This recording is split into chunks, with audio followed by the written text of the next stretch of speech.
이번 시간에는 교과서 내용을 좀 보겠습니다. 독서의 준비 그 부분이 있네요. 독서의 첫걸음은 무엇인가? 독서의 첫걸음은 글의 선택입니다.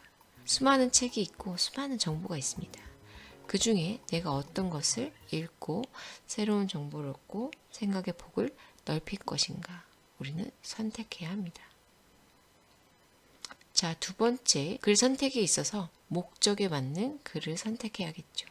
지난 시간에 선생님이 얘기했듯이 우선 지금 내가 책을 읽는 이유가 무엇인지 생각해야 합니다. 학업에 도움을 얻기 위해서인지 아니면 필요한 교양을 쌓기 위해서인지 문제 해결을 위해서인지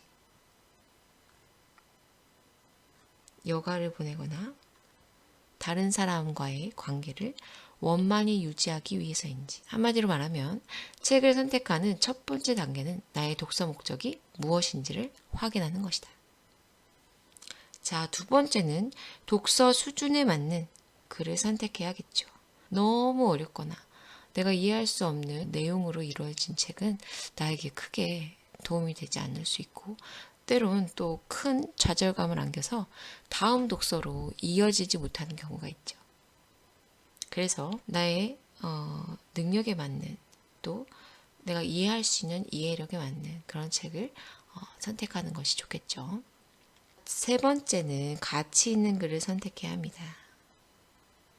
나의 목적에 맞고 내가 이해할 수 있는 수준의 책이라도 모두 읽을 만한 것이라고 단언할 순 없다. 그래서 그 책을 먼저 읽은 사람들의 서평이나 또는 여러 세대를 거치면서 검증받은 그런 책들, 사회적으로 가치 있다고 인정받은 글을 선택해서 읽는 것이 필요하다.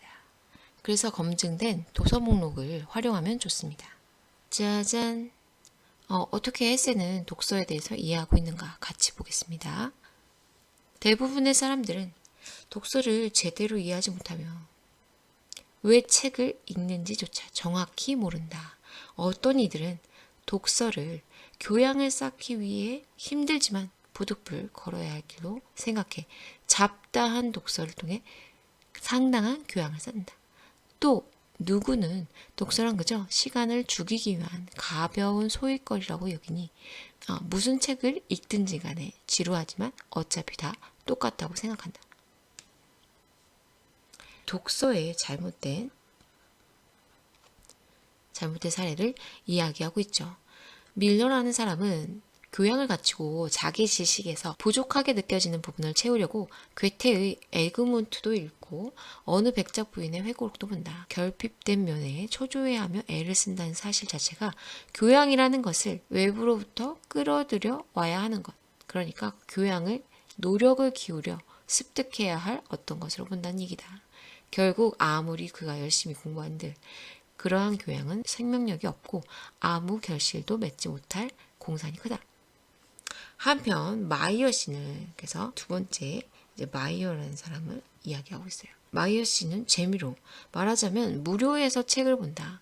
생계는 보장되어 있고 시간은 주체할 수 없을 만큼 넘친다. 그가 긴 하루를 잘 때울 수 있도록 작가들이 도와줘야 한다. 그래서 향이 좋은 차를 즐기듯이 발자크도 읽고 신문을 보듯이 레나운을 읽는다. 비유적 표현도 나타나고 있습니다. 이게 이어지는 내용이에요. 어떤 이들은 그래서 교양을 쌓기 위해 자신의 부족한 부분을 채우려고 독서를 하는 것. 밀러 씨에 대한 이야기를 하고 있고요. 또 누구는 이 부분은 그저 시간을 죽이기 위한 무료에서 책을 읽는 경우니까 마이어 씨에 해당하는 이야기입니다. 자, 그런데 이 밀러 씨나 마이어 씨 혹은 그들의 아내나 아들, 딸들이 다른 일에 대해서도 그처럼 주체성 없이 주먹국으로 하느냐 하면 그건 또 아니다. 채권을 한 장을 사는 때도 요목조목 이유를 따지고 저녁에 과식이 해롭다고 철저히 삼가며 육체노동이라면 생계나 건강 유지에 필요한 딱 그만큼만 한다. 이런 사람들이라면 사업에 바치는 시간과 마찬가지로 독서에 들이는 시간에 대해서도 어느 정도 이득을 기대해야 마땅하지 않을까. 그러나 독자는 그렇게 단순하게 생각하지 않는다. 활자화된 세계라면 좋고 나쁨을 따지지 않고 무조건 고상한 것으로 여기거나 이것이 전자에 대한 이야기입니다. 좋고 나쁨을 따지지 않고 무조건 고상하게 여기는 것. 독서에 대해서 과대평가하거나 아니면 두 번째죠. 어차피 뜬구름 잡는 사람들이 지어낸 비현실적인 세계이니 그저 한두 시간 재미있게 때울 심심풀이일 뿐이라며 내심 경멸을 하거나 한다. 그래서 이것은 독서에 대한 과소평가에 해당한다고 볼 수 있겠죠. 여기까지가 처음 부분입니다.